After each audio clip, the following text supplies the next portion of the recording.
Welcome, Pewter Report readers, viewers, and listeners to a brand new edition of the Pewter Report podcast, energized by Celsius, the official energy drink of PewterReport.com. This is the first official Pewter post-game show of the 2023 season for the Tampa Bay Buccaneers, and unfortunately, we have to start it off with a tough-looking game. The Bucs fell to the Steelers in their preseason home opener by a score of 27-17, with one of those touchdowns coming pretty late in the game. But there is a lot to break down from beginning to end, so let's get into all of it. I'm your host, Matt Matera. Scott Reynolds will be joining us in a little bit. He is live from Raymond James Stadium. So with me for the time being, for this whole show, I'm very lucky and happy to have on the show with me my colleague from PewterReport.com, Josh Capo. Josh, you staying up, man? It's that was a little bit of a brutal one to get through. It was sloppy, that's for sure. You know, I think there was more remnants of last year's offense than I would care to want to see. It's the best way I can characterize it. I know exactly what you're talking about, because there is certainly a specific down and distance that really hurt the Bucs in tonight's game. But I guess it's one of those things you can only go upwards from here, especially in that department. Just we'll break down a lot of this, but for the time being, just give me your initial overview / thoughts about what we just saw. Yeah, I'll start with kind of the number one storyline from Bucs camp, which is the quarterback battle. I think Baker, first couple drives, he was just kind of, it was hard for him to overcome the penalties, right? There were quite a few penalties to start that off, but he finished up really strong. What was it, like 6 of 8, if I remember? I'm sorry, 8 of 9. Yeah, 8 of 9, yeah. For 63 yards, and he ended up with that really nice touchdown in the back corner of the end zone to Trey Palmer. So I definitely think he showed himself very well in his debut. And I would say he did outperform Trask. I was pleasantly surprised to see Kyle Trask push the ball down the field a little bit.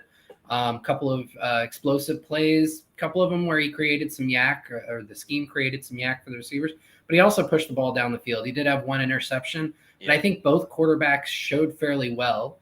I think the offensive scheme showed what it is capable of. You had quite a few runs that for good gains. You just won't see it on the box score because they were all negated by holding penalties. And then you did see receivers open in space where they were able to not only make a catch, but make a move and gain some additional yardage. So all the kind of baseline factors that Bucs fans would probably be looking for from a positive sign were there. The wide receiver depth looked really nice. But then, we do have to talk about why it ended up being 27-17, and it wasn't even that close. Yeah. The penalties were ridiculous. The lack of discipline on defense when it came to tackling was ridiculous. Gap control. Zyon McCollum has not learned how to be the outside leverage man in the run game now a year on from his rookie season. So a lot of sloppy play that was just it was tough to watch. Scott said in the group chat, end this game now. Yeah. And I think we were like 3 minutes into the fourth quarter. I want to get, and we'll go through all of this. I do want to get back to Baker and Kyle Trask specifically, because that's the number one thing Bucs fans want to know, or at least want to talk about, going through the rest of this training camp and the preseason. But also, we do have a super chat right out of the gate. And of course, Let's if you go. super chat us, you get to cut the line. We answer your question almost immediately or as soon as possible. And of course, we can't avoid this because it was one of the biggest storylines of the game is Bucs Basement with the $5 super chat. Thank you very much, Bucs Basement. They say, I've had enough of the, in quotations, ice eater. I think it means glass eater. He's a bust. If he's struggling against backups, what's going to happen when he faces starting pass rushers? Yeah, I think that was one of the most concerning things, Josh, was not even that Luke Goedeke allowed a sack. It was that he played into the third quarter and was allowing these sacks against, the third, fourth round picks of the of the Pittsburgh Steelers. Herbig had a couple in the game. And this is something I've kind of been talking about for a little bit on the podcast, where the Bucs are putting all of their eggs in the Luke Goedeke basket when it comes to him playing at right tackle. And I just personally was not convinced of the fact that, he played one good game in a meaningless game against the Atlanta Falcons in the final game of the regular season last year. And let's wipe our hands clean of it. He's great. He's going to be the starting right tackle with no issues at all. It really reared its ugly head tonight in a preseason game with a lot of playing time for Luke Goedeke. And this man tweeted about Luke Goedeke. We talked about him in the group chat as well. Scott Reynolds is now on the show. Scott, your initial thoughts to a pretty ugly game for the Tampa Bay Buccaneers? Scott, we are not hearing you. What it is he wants to talk about Goedeke, and everything that he wants to say is not allowed to be aired. Yeah, that's fair. That's exactly what it is. I'll fill the time while Scott's trying to figure his speakers. So, Matt, I did want to ask you, are you a Charles Dickens fan? Was that A Tale of Two Cities? I'm going to give you A Tale of Two Halves. So, all right. So Goedeke's his struggles really came in the second half when the Steelers put in Nick Herbig. And Herbig may turn out to be a dude. I'm going to try and give a little bit of positivity. Goedeke looked pretty decent. I'm not going to say great in the first half, and that was against a backup. So there is the caveat. There should be lots of concern for the regular season when he starts going up against real starting pass rushers. But I think it may not be quite as bad as the initial reactions. Now, Scott Reynolds is going to tell you why I'm wrong.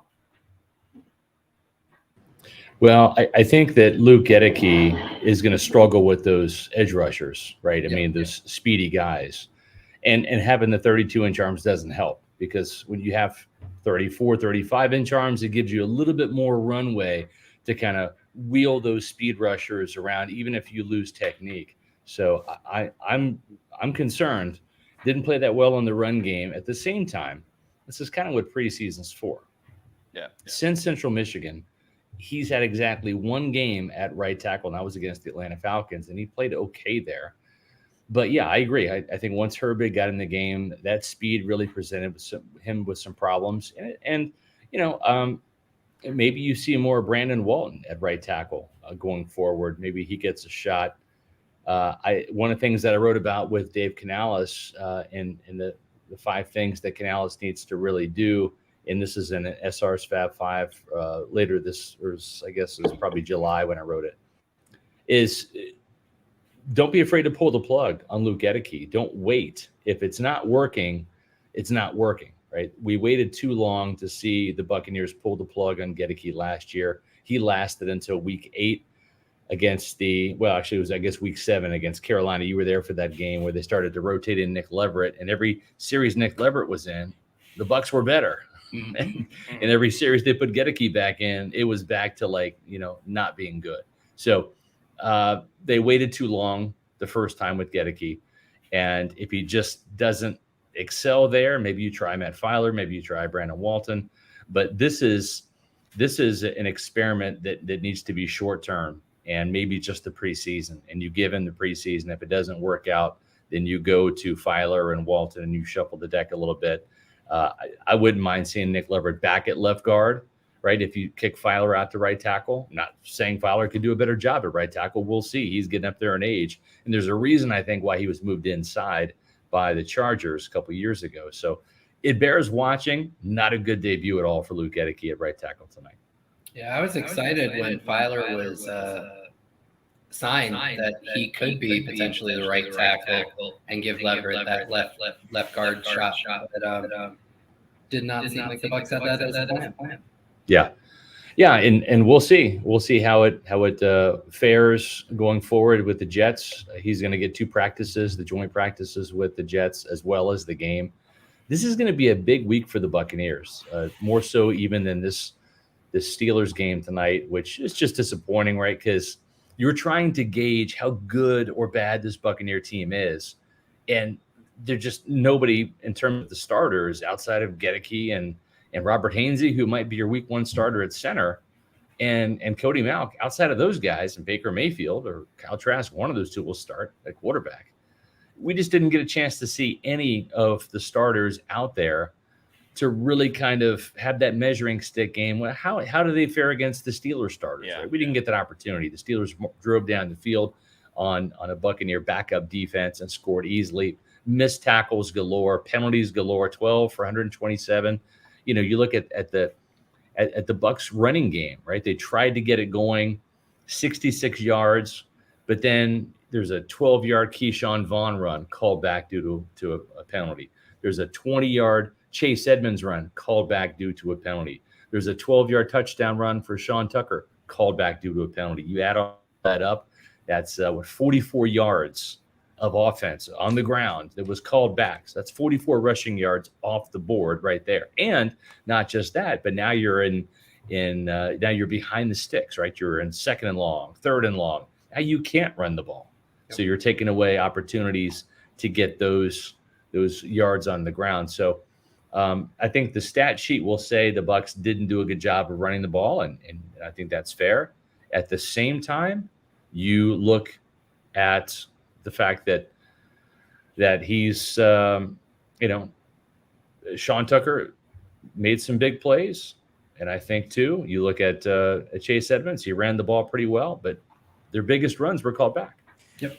Yeah. There was a moment like earlier in the game, first half, where the offensive line, they were starting to get a push. We saw it with Chase Edmonds. We saw it as soon as Chase Edmonds got into the game. They actually started moving the ball a little bit more, and it was just really. If I'm looking at if I'm stacking the running backs right now, I think it's obviously Rachaad White is one. Chase Edmonds showed a lot more juice when he was in the game. So I would put Chase Edmonds as the second running back. Sean Tucker looked great as well, just breaking some tackles. There were so many moments where he would have been tackled for a 2-3 yard loss, and then he was just able to break tackles, make big plays. And then, as Scott just mentioned, the touchdown that was called back. And then I'm putting Keyshawn Vaughn as the fourth. There is nothing that Keyshawn Vaughn brings to the table. I know the Bucs have been optimistic about what he does, but there was nothing that Keyshawn Vaughn really has brought to the table in my eyes, just watching him, that says this guy is anything more than a running back 3 or a running back 4. And maybe we could see more from Keyshawn Vaughn if the offensive line didn't struggle so much.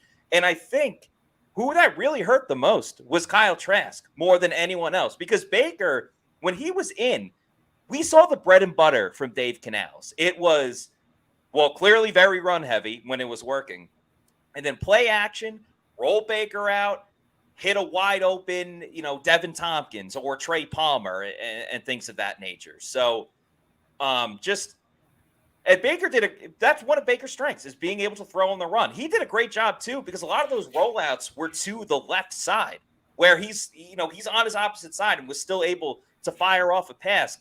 With Kyle Trask, they didn't really show that or run that as much. So Trask was just stuck as a traditional pocket passer, and that's why he got sacked 2 or 3 times, whatever it was. So I think the Bucs clearly didn't do this on purpose, but the play calling was way more beneficial to Baker Mayfield than it was for Kyle Trask, Josh. And I'm curious to get your opinion on this, because we know Baker can throw on the run. He's been able to do that multiple times in his career. I was a little more concerned with what Baker was going to do standing in the traditional pocket. But then his touchdown pass was standing in the pocket and throwing it to Trey Palmer, where Kyle Trask, we saw him run all over the place at practice, but he kind of was just more in a pocket presence than actually doing a QB waggle and moving as much in practice. Did you see it that way? Yeah, I think you had a really good point in terms of the play calling was a little bit different for each quarterback, and Dave Canales kind of actually alluded to that on the Salty Dogs podcast a couple days ago. He was asked, are you going to be able to call the game the same for the two? And he made a really good point that, they have different strengths and they can probably run about 75 to 80% of the playbook between the two without adjusting. But then there's somewhere between 20 and 25% of the playbook where maybe they would call it for Baker, but not for Kyle, or maybe they would call it for Kyle, but not for Baker. And I think you kind of saw that in how those calls were enacted. And you can see some variations of that offense based on who's running it. I do think that, Canales did a really good job of kind of playing to Baker's strengths for those first few drives, to your point, getting him rolling out. But that also, it halves the field, right? So he's got a single field or a half field read, usually two receivers moving to the sidelines. It's a lot harder to throw a pick in that situation. Baker's not great in the middle of the field, and he didn't have to do a lot of middle of the field reads. So they'd absolutely played to his strengths, and you can see what Baker can do when things are played to his strengths. And I think Trask actually equated himself pretty well. I know he had the one pick, but overall he pushed the ball down the field, which has been kind of the big knock on him this preseason. It's so funny. The narrative on Kyle Trask this preseason has been, or training camp has been, he's made great decisions. He hasn't turned the ball over, but he hasn't pushed the ball down the field. Well, he pushed the ball down the field, but he also had a turnover. I don't know how much of it was totally on him, but it was interesting. I think Baker definitely won the day, though. Well, yeah, and also too with Trask, he was unfortunate. Either he got the pass off too quickly, or Payne Durham didn't get his head turned around. Yep. Payne Durham is still running with the ball if he catches it. It was Trask was under siege a little bit. He was under pressure. The pocket was collapsing. He throws a great pass. It was a great play call by Dave Canales. The tight end slipped out, and Payne Durham was wide open, and he had to throw it maybe half a second before Payne Durham was ready to look around. But got to have your head on the swivel, especially when they're bringing pressure. And that would have been a huge pass play, because Payne Durham, although he's not the fleetest of foot, was wide open, and there was a receiver and a DB down the field. You could have gotten a block. That's probably at least a 20, if not a 20, 30, 40, 50-yard pass play. They could have been on Kyle Trask's stat sheet, but instead it was an incompletion because there's not enough time and timing between the throw and the catch opportunity from Payne Durham, who did end up with the touchdown from John Wolford to cap off a pretty remarkable drive. I don't know how much stock fans want to put in it, but we've kind of been saying that since OTAs. John Wolford is actually a damn good third string quarterback. Mm-hmm. I mean, he's better than most third string quarterbacks, and that shouldn't even mean anything. You shouldn't even have to think about your third string quarterback, right? I mean, nobody in Kansas City's thinking about their third string quarterback, right? Because you've got Patrick Mahomes and you've got Blaine Gabbert. I mean, why would you even think about number 3 after Blaine Gabbert? But with John Wolford, he's a guy that he's competent. He's better than any third string quarterback I've seen in my 28 years of covering this team. And crazier things have happened. Baker Mayfield has dealt with injuries before. We don't know if Kyle Trask is going to be ineffective. I think for the Buccaneers and their chances for success this year, that's not going to happen if John Wolford's on the field. But I wouldn't rule out seeing this guy on the field at some point in time. I just want to give a shout out real quick to Philip Stegman. Thank you for the super chat, Philip, who says, was very hot today. It seemed like it was 96 degrees. The O-line was gassed by Trask. It was 107 degree feels like temperature at kickoff. Yeah. 107. It was brutal. That's a rough one. The last thing I'll just say about Trask, and Josh, I'm kind of in your camp. People will point to the interception and be like, oh, how could you say he played well? Like, oh, you're defending Kyle Trask, blah, blah, blah. I really don't think Kyle Trask played that bad outside of the interception. Like, he was able to move the ball down the middle of the field, which, Josh, as you pointed out, was not what Baker did. And that's not to the fault of Baker. I mean, he went 8 of 9. He clearly was completing a lot of passes. But I really enjoyed the way Kyle Trask was able to push that ball over the middle of the field. And you know what? The interception came on a pretty tough situation where it was 3rd and long, and he really tried to thread the needle. It's very funny because all we talked about in practice is that Kyle Trask takes care of the ball and Baker is getting a little too careless and throwing all these interceptions.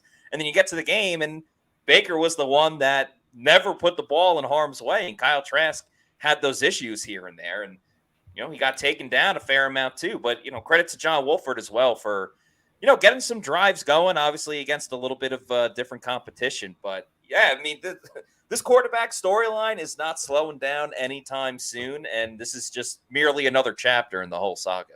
Yeah, it's not slowing down at all. And, just kind of extrapolating out from that, with the quarterbacks having success, one of the other bright spots of an overall kind of abysmal day was the wide receiver play. And these are depth wide receivers because the top three guys didn't play. Mike Evans didn't play. Chris Godwin didn't play. Russell Gage didn't play. But you saw the likes of Trey Palmer making a fantastic grab in the back of the end zone, among a couple other catches. You saw Deven Thompkins showing out early. You saw Kalen Geiger making some plays early or in the second half as a wide receiver. That unfortunate fumble right at the end of the game as a punt returner. And then David Moore, showing why Canales brought him over from Seattle. So a lot of receivers showing that the Bucs have depth at this receiver position. And the one receiver I was really most excited to see play didn't even get a chance to play, and that's Raheem Jarrett. Which is unfortunate. Yeah. So, but again, like if you're looking for bright spots, that receiver depth looks good. And then if you're looking for bright spots from the scheme, because that was a huge storyline all offseason, the changing of the offensive coordinator, all of those wide receivers had plenty of opportunities for yards after catch, right? Yeah. It wasn't just they caught the ball and there was immediately somebody draped all over them. There was catch. You could make a move. You could move upfield. David Moore had this fantastic 38-yard catch and run turned into it. You'll see it on the stat line as a 23-yard catch because of a 38. It was a face mask at the end that he threw. That pissed me off so much. Like, nice you already had 1,000. You already had 1,000 freaking penalties in the game. You finally make a good play, and I'm not talking about David Moore specific. I'm saying Bucs in general. Right. You finally make a big play, and you just had to stiff arm him right in the face mask. Yep. Well, it was kind of that way across the board, though, right? Yep. I mean, you had Kalen Geiger, who had a pretty good game, then fumbles on the punt return, right? You had Zyon McCollum just coming off an interception, and then he forgets to contain in the run game on a touchdown. So it was one of those things where you take one step forward, two steps back, and it was just about every position group, just offense and defense as well, whether it was penalties, whether it was plays surrendered. Just a very sloppy effort at all. Yeah, I clipped that McCollum for the most disappointing. I clipped the run, right? The 14-yard Anthony McFarland run that he gave up for the touchdown. And then right underneath it, I put basically the same exact thing that happened in Carolina last year, where he failed to realize that he's the last man on the edge, right? You can't let the runner get outside you. And unfortunately, it does not look like Zyon has learned that lesson yet. Yeah, and also, too, I think Keenan Isaac, who's a rookie cornerback out of Alabama State, kind of taking that Zyon McCollum track a little bit too seriously, right? Long, tall, athletic cornerback, very small school, making a jump to the NFL, and he misses 3 tackles in the first quarter alone. So not a good debut.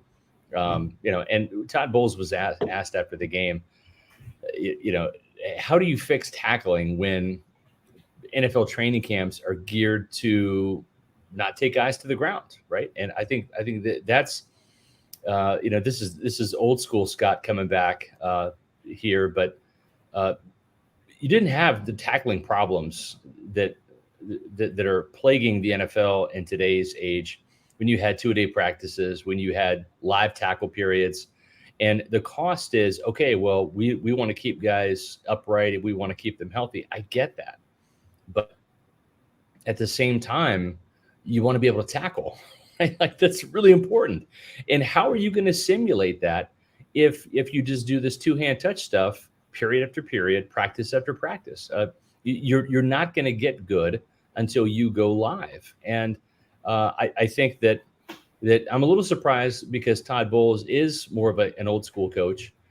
And maybe we'll see it. Maybe we'll see it Sunday and Monday. You'll see some live periods. We're supposed to have a period the other day with goal line, and they scrapped that. Maybe they'll have some live periods with the Jets, right? With Robert Saleh up there. I'm not sure if the Jets are doing live periods or not. I got to think up in Detroit, Dan Campbell's probably doing some live periods, but you have to do that. You have to take some chances. And injuries can happen at any point in time. We saw a fluke injury to Ryan Jensen that was not even like in a live period, and he tore his knee, was out for the year. So some of the worst injuries are non-contact.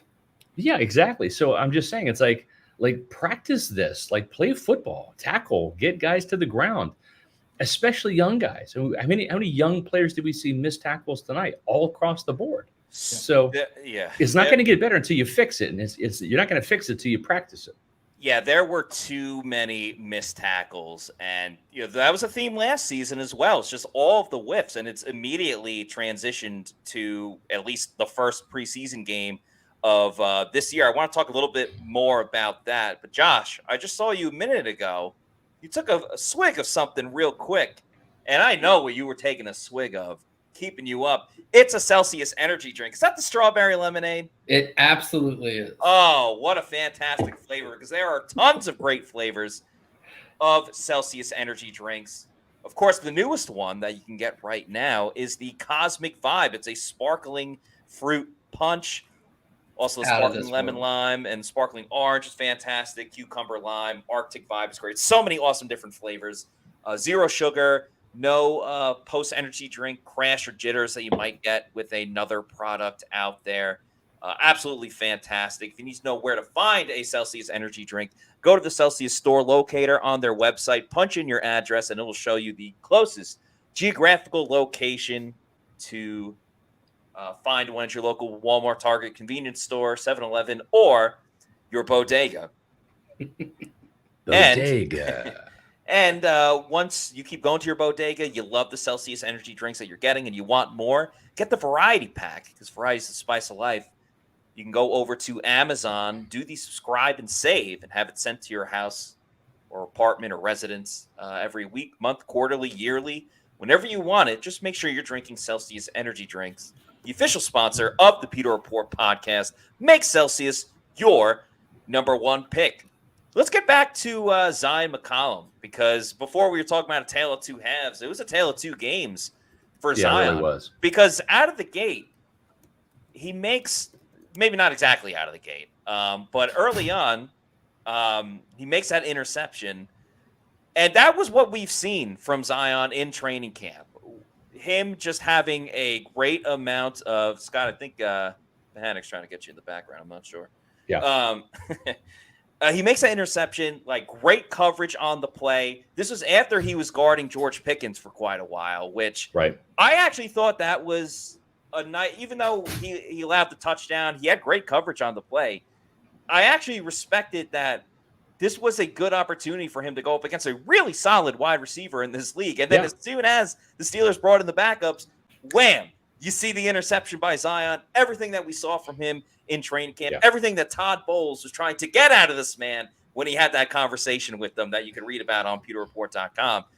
And then we saw the other side of Zyon, the things that we noticed last season, whether it was poor gap containment, missed tackles, a pass interference penalty. So, guys, where are you at with Zyon McCollum at this moment? Well, I think for me, he's improved during the pass coverage part of his game. I think that he's made strides there, but it's run defense too. It's you really have to, you got to be a complete football player, right? I mean, Rondé Barber, the Hall of Famer, was one of the best tackling cornerbacks in NFL history at 5'10", 180 pounds. So it's about technique. It's about, having the want to and breaking down, not leaving your feet. And these are things that Todd Bowles hoped would be corrected by now, and they just haven't. So it's that part of the game is frustrating. I think he's made some strides in pass coverage, but he just has not become that complete football player. Still early, right? We're not giving up on the guy yet. It's still in the preseason, and he only played in one preseason game last year. So he's going to get a lot of extended playing time over these next two games for sure. Yeah. When I think about it, one of the hardest skills to develop, especially on the mental side, is trust, right? trusting that your teammates are going to do their jobs. So you only have to do your job. But you see it with Zyon. You've seen it with Devin White. They lack that trust of their fellow teammates. So they end up trying to do something that's beyond their responsibility, which leads them to being out of position, and the opposing offense takes advantage of them. And until he develops that trust, it's going to be rough sledding. Now, I think a lot of people look at all of his physical measurables, which are off the charts, literally off the charts. He had a relative athletic score of, I want to say, 9.99 or potentially even 10.0. And they forget that he was a fifth-round pick. Right? Yeah. When you have that kind of athleticism and you're a fifth-round pick, there's a reason for it. And it speaks directly to the need for development. The fifth-round pick really shouldn't be counted on to be any type of contributor until really year 3. So he's still got a year to go. The good news is I don't think the Bucs are really trying him in the slot, right? I don't think he's looked at it to be that starting slot player for them at the beginning of the regular season. So he's still a depth piece as an outside corner, and there's hope for him, But if Carlton Davis or Jamel Dean goes down, Bucs fans have every right to worry because he'd be the first man up on the outside. Yeah. Yeah, and we saw it last year with just the missed tackles, and they can be deadly because guess what? Teams are going to run your way, right? When you prove that you can't stop the run, when you give up contain and give up big plays, and that happened last year against Baltimore, it happened against Carolina, and it happened in this game, right? Gave up a 12-yard touchdown run to Anthony McFarland. So it's something that he's got to improve. Otherwise, he just can't play because he's not Deion Sanders. He's not a guy that can go out there and just shut down wide receivers and I'll play the run if I want to. I'll let the other 10 guys make the tackle. No, you're part of a Todd Bowles defense, and you are expected to come up and run support it. And Jamel Dean does it, and Carlton Davis does it, and both of those guys are pretty good tacklers. And Zyon McCollum's got to join the club. And it was kind of a tough night overall, I would say, for the Bucs secondary. Outside of Kedrick Whitehead had a very nice tackle later in the game. We kind of already talked about Keenan Isaac. No one else really kind of stood out as a defensive back for the Bucs. Chris Izien was okay. Merriweather was kind of out there. Josh Hayes, I didn't really hear his name at all until the end when Rondé Barber was talking about him. So not the best showing for the Bucs secondary, especially on a day where the pass rush was showed some life, I would say. But we do have a super chat, a $20 super chat from Lawrence Lowe. So thank you, Lawrence, who says, one, Luke at right tackle, not if I thought it could be at right tackle. Sorry, I'm not exactly sure what you're trying to say. Luke at right tackle is not it. Not it. I thought if Dot could be a right tackle, Luke could do it, and boy, was I wrong. 2, do you think we stash Jarrett? He may not practice this week just to keep him hidden. Any thoughts? And 3, Coach, give me more attention to defense tonight. So yeah, I think I don't think they're going to try to stash Jarrett. I think he got hurt a little bit, and they're being cautious about that. It's a leg injury. My guess is either groin or hamstring, and you don't want to mess with that because a slight groin or a slight hamstring injury, whatever it is, that can quickly, turn into a problem if you try to play through it. So my guess is he probably doesn't practice Sunday and Monday. Maybe they're trying to get him well to go up there to New York and play the Jets. Yeah. So point 1, we talked a lot at the beginning of the show, so I won't get too much into Luke Goedeke. I think when I watch the tape, I think it's going to be a little bit more good than people realize. But the bad is too low to be considered acceptable. And Scott, you made a really great point that they're going up against the Jets in joint practices this week. That means John Franklin Myers. That means Will McDonald. There's your speed rush, right? Yep. That means Jermaine Johnson and Carl Lawson. That is a murderer's row of edge rushers. Matt, I feel like you know those names pretty well. And and he's going to be tested. He is absolutely going to be tested. And as far as him giving extra love to the defense, I'll just kind of use that as a segue to talk about another bright spot, which was Yaya Diaby. Yeah. He made some noise. He made some real noise, which was really nice to see, showing that the Bucs pass rush maybe has a bit more depth than they did last year. Yeah, the thing with Diaby that really stood out was just setting the edge, just how forceful he was in the run game. There was one play where I think it happens a lot, especially to young players, especially rookies, right? It's like you're beating your guy, and you see the quarterback, and the quickest route is a straight line, right? And that's going inside. The problem is quarterback's going to see that, and he's going to go outside, which is where you're supposed to be. Yeah. When your job is to contain the pocket. And I think that's a youthful mistake that's easily corrected. It's just, hey, I know it's so tempting to go inside. I remember like telling my Pop Warner kids this when I coached them D-line. It's so tempting because it's right there. Trust me, the quarterback is seeing you while you're seeing him. And he's like, oh, he's going inside? I'm going to loop outside. And guess what? Now all of a sudden he's got the sidelines, right? Especially if you got a guy like Zyon McCollum who's playing cornerback, right? Now it's an easy run down the sideline. So it just, those are the little things that the Diaby has to understand is you got to do your job. You want to get to the quarterback. You want to make the sack and the splash play, but you tried it your way, and guess what? You missed. Right now, do it our way, the coach's way, and get to the quarterback by working outside leverage, attack that outside shoulder of the right tackle, free him up. And if you don't get the sack, guess what? That quarterback's not going to get outside you, and maybe one of your teammates comes in and cleans up. So it's a great learning lesson from Diaby, but certainly great effort from him tonight. Yeah. You got to talk to Bowles as part of the post-game press conference. Did anybody get a chance to ask him? Obviously, Diaby had to be seen by some of the trainers on the field, I want to say, in the second quarter. Any concern from Bowles about what transpired there?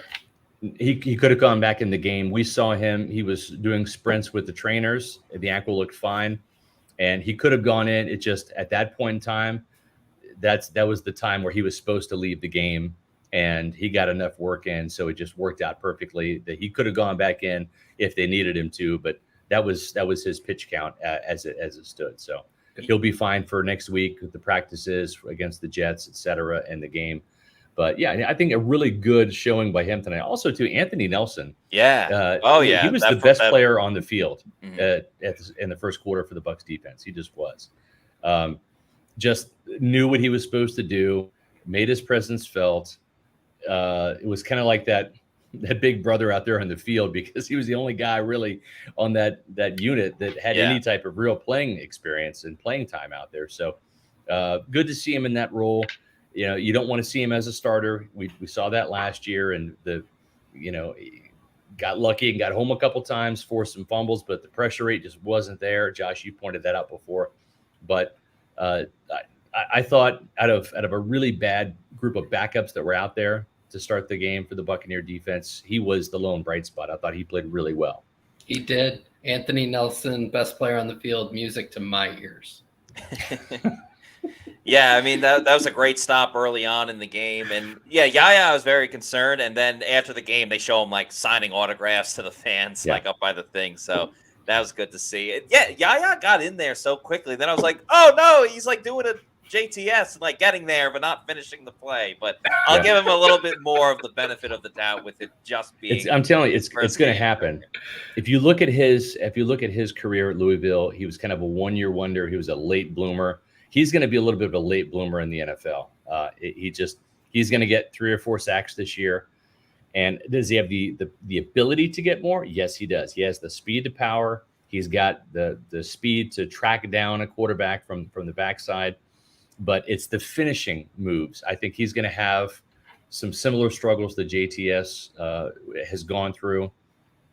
I think that his upside is actually higher than JTS because of the speed to power game. I think he can win with power, and I think once he learns, it's combinations within the move, right? It's taking the hard outside rush and then developing the spin stab inside, right? It's plan. When people think of counters, They think of, I'm going to set him up with the speed rush on one play, then I'm going to come inside with with an inside move on the next.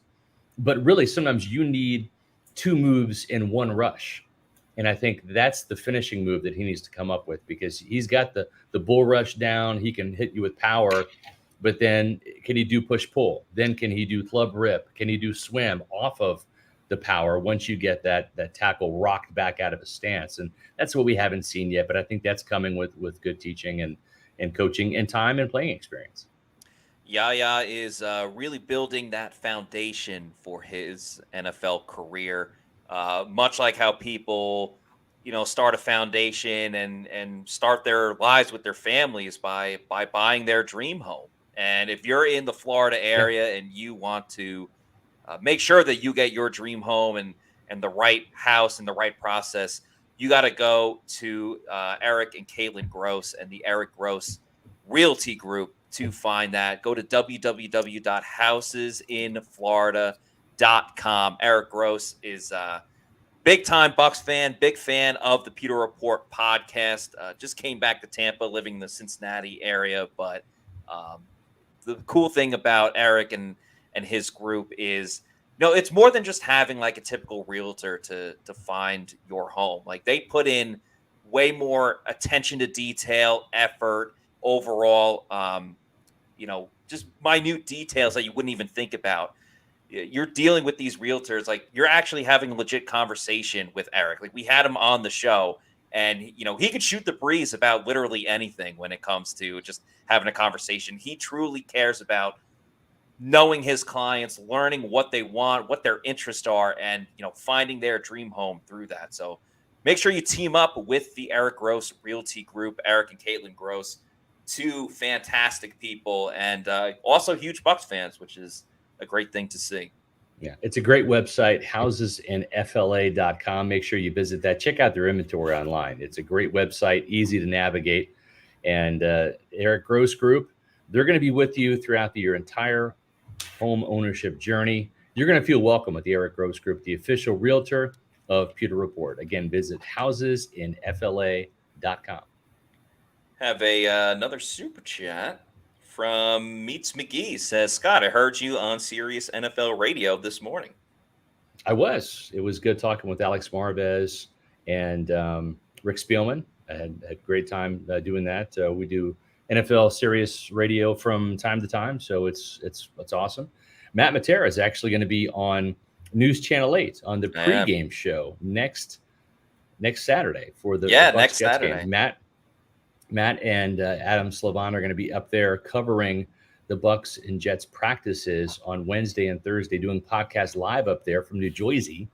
And then Matt's going to be on the pregame show. I was on the postgame show tonight, actually going to be on Bucs Bonus Sunday night on WFLA. So watch that for my analysis. I'm giving it to you right now on the podcast, but you can still watch it if you want.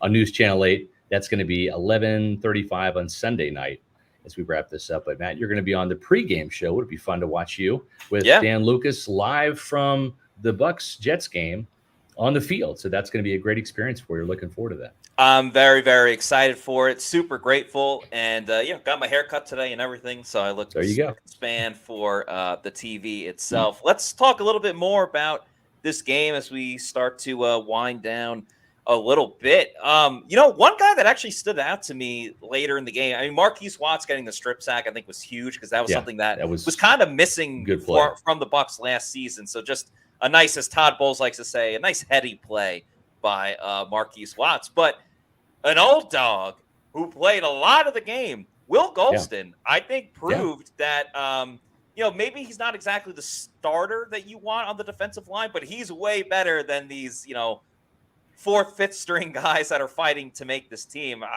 Shout out to Will Golston for playing the whole game and being one of the few defensive linemen to really make his presence felt, especially in that backfield.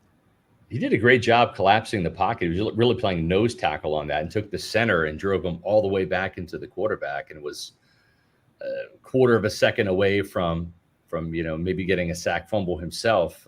He's not a pass rushing defensive tackle. It was a great bull rush by Will. And Cam Gill, another guy, a sack and a half.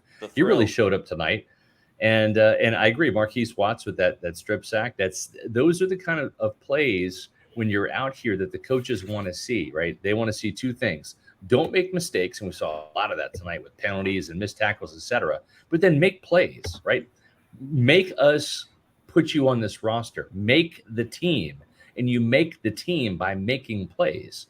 And so I think that's a little feather in Marquise Watts' cap. And again, we've seen guys. I mean, last year, who was it? Jarrett Stearns caught a touchdown in the first preseason game against the Dolphins and didn't make the team. It didn't make the practice squad. It was Kalen Geiger and Deven Thompkins making the practice squad last year. So it's not how you start the preseason, it's how you finish it. And so let's see if Marquise Watts can carry over that into practice this week, get some momentum, get a little juice going for himself. And Cam Gill, too. He's kind of been the forgotten edge rusher. We've all talked about Yaya Diaby and Anthony Nelson coming back. And, of course, you've got all eyes on Shaq Barrett. Is he going to be healthy enough to play this year and get back to form? And Joe Tryon-Shoyinka. But Cam Gill's a guy that, let's not forget, showed up with like 4 tackles in the first quarter of the preseason game against the Dolphins. He was everywhere. Yeah. Then hurt his foot and was on IR the whole year. So Cam Gill making up for lost time in this game tonight. I thought he had some pretty good rushes. Yeah. Todd Bowles said outside linebacker is going to be the hardest position for them to probably make their final roster decisions. But I'm starting to think linebacker in general, because we know Levante David and Devin White are locks to make the roster. Yeah. I thought Servassier Dennis had a pretty decent game overall. Yeah.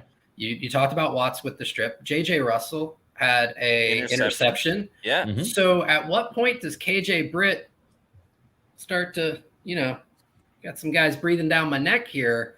Yeah. I may be worried about my roster spot a little bit. A lot of that I think is going to come down to special teams, and I think Britt is a solid core special teamer. But you've got a lot of linebackers who made some plays or played pretty decently tonight. And Britt, I think I saw him in on 1 or 2 plays, but overall, he didn't make a huge impact for me. I think there are some limitations physically to his game. And it was nice to see those backups really show maybe there's a lot more depth to this position, and maybe they're going to make it a little bit harder on Todd Bowles and this defensive staff in terms of making some final roster decisions. Yeah, Britt was here and there for some plays, but when J.J. Russell is getting the interception in the game, and obviously Servassier Dennis has just been the guy all through. He set up rookie minicamp, OTAs, and he helped set up one of the sacks, and obviously having a big training camp as well. And I'm glad you brought up the outside linebacker thing with what Bowles said about it being one of the toughest positions, because, I mean, over the last 3 years, there was 2 seasons the Bucs, I'm just talking about straight out of training camp into week 1 of the regular season. 2 out of the last 3 years, or 2 of the 3 years, they kept 5. And 1 year, they kept 4. Now, this year, they're probably going to keep 5 just because of the whole Shaq Barrett element and the Achilles. But if you're already thinking about it, you got Shaq, you got JTS, Anthony Nelson. You're going to pencil in Yaya, obviously. So you leave like 5 or 6 guys fighting, hoping that the Bucs keep a 5th guy. But maybe if the room's that good, maybe they keep 6 this year just based on who can do stuff for special teams. So you have a fair amount of talented players all fighting for literally one spot. So you don't only have to like stand out, you have to like stop and break the ground that you are standing on to really find a spot on this roster just to maybe dress on game day. It's kind of crazy when you think about it. Yeah, I'm with you on that. And special teams is going to come down to that too. It's like, Marquise Watts flashed tonight, but can he run down and cover kicks, right? Can he be effective on punt coverage, right? Those are the things that when you look at the Bucs final roster, guys 48, 49, 50, 51, 52, 53, those are going to be the guys that Keith Armstrong says, I need those guys because they cover, or they're my gunner, or, they block extremely well on punts, and then they can run down and make a tackle. So those plays on 4th downs are just as important for some of those guys fighting for the last spot on the depth chart as what they do on offense or defense. So it's going to come down to special teams for that. Meets McGee again. Sue stole Cam's sack in the Super Bowl. I think he had half a sack, right? He did have half a sack. Yeah, so he got half and Sue got half. So we're excited to bring back a very popular segment to our post-game coverage again this year, and that is a little segment that we did in years past, and we're doing it again. It's called Game Balls, presented by Manscaped. Your balls will thank you. That's right. Let me do this Manscaped read, then we'll get to who actually got the game balls. Today, we're here, with a sponsor for your bouncing bundle of joy. No, we're not talking about a baby. We're talking about your baby makers. That's right. Today's show is brought to you by Manscaped. But just like babies, your little delicate guys have sensitive skin and deserve products that are not only skin safe, but made with safe ingredients. That's where Manscaped's Platinum package comes in. From razors to shower care, this package goes above the gold standard for your body hair. So treat your beautiful boys to the world's finest toys at manscaped.com and use the promo code PEWTER20 for 20% off plus free shipping. Now, this Manscaped Platinum Package 4.0 is the one-stop shop for the man who deserves it all. And that's you, fellas. This package is designed to allow you to fully align your entire hygiene routine with elite products. Go inside the Platinum Package. You're going to find the Lawnmower 4.0 trimmer, the Weed Whacker ear, hair, and nose trimmer, the Ultra Premium Body Wash, the Ultra Premium 2-in-1 shampoo and conditioner, the Ultra Premium deodorant, the Crop Preserver Anti-Chafing Ball Deodorant, Crop Reviver Ball Spray Toner, Anti-Chafing Boxers, and the Shed Travel Bag to hold all your goodies while you're traveling. Folks, there's so much stuff that you're going to get inside the Platinum Package 4.0. I could read this. I could read it for 3 or 4 more minutes here. But the biggest thing is you don't want ball fro, do you? No, you don't. We're going to get to the game balls. Here's what you need to do. You need to go to manscaped.com, save 20% off your purchase, and get free shipping by using PEWTER20 as the promo code. That's 20% off plus free shipping when you get the Platinum Package or any of the items there. At manscaped.com, use the promo code PEWTER20 to save money. That's it right there, PEWTER20. All right, let's start with our game balls here. Matt, you go first. All right. I'm going to go with wide receiver Trey Palmer. I mean, his touchdown catch was incredible. I don't know how he stayed in bounds on it. When Baker first threw it, I honestly thought it was going out of bounds, just the way that it came out. But, I mean, you saw why the Bucs coaches love Trey Palmer. Everyone knows about his speed, but he brings that much more to it. And his body control on that play to come down with the touchdown, tie the game up at the moment. Tied for the team lead with 4 receptions, only 33 yards, but obviously not a bad first game in the preseason for Trey Palmer. So a highlight reel touchdown. Not too many great moments for the Bucs in this game, especially offensively, but that was one of them with Trey Palmer making the catch. All right, Josh, who's getting your game ball tonight presented by Manscaped? I mean, is it really any question? 6 punts, 3 inside the 20, 1 touchback, averaged almost 47 yards per punt. The man, the myth, the legend, your future All-Pro and Pro Bowler, one Mr. Jake Camarda, gets my Manscaped game ball. And boy, am I glad Manscaped is back, because I love these reads. They're good. Yeah. I try not to read them until I do it the first time. Oh, so you get so my great. Instantaneous, trying not to crack up response. So my game ball presented by Manscaped tonight. I'm going to go with Baker Mayfield. I wrote on my SR's Fab 5 today. It's going to take some big balls, and I said guts, but I meant balls. It's going to take some big balls for Todd Bowles to not start this guy in week 1. And I know Ira Kaufman's already come out and said he's going to be the starter. That has not been decided yet, folks. It just hasn't. I'm sorry. I'm going to tell you the truth.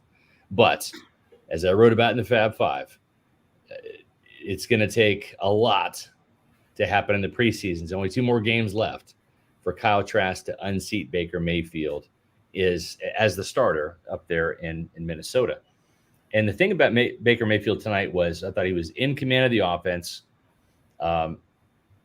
He said that he had to do a better job with some of the checks on running plays, check to better runs. But he walked off the field with Dave Canales, and those two were just kind of like joined at the hip tonight from what I saw when Baker was not in the game. And I think this guy's going to be your opening day starter, just because you're taking a big risk if you're Todd Bowles and if you're going to start Kyle Trask up there in a sold out USA Bank Stadium with 73,000 people going skull. It's a loud, raucous environment. I think you have to give the guy with the experience the benefit of the doubt and give him the start up there.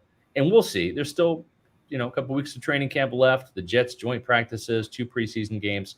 But I thought Baker Mayfield for getting a touchdown drive on the board and being efficient in the passing game, wasn't too flashy, didn't test the middle of the field. That's not really his jam. He likes going outside the pocket and working down the sidelines. I thought he did a good, reasonable job, and I'm anxious to see how he can build on his performance next week in New York.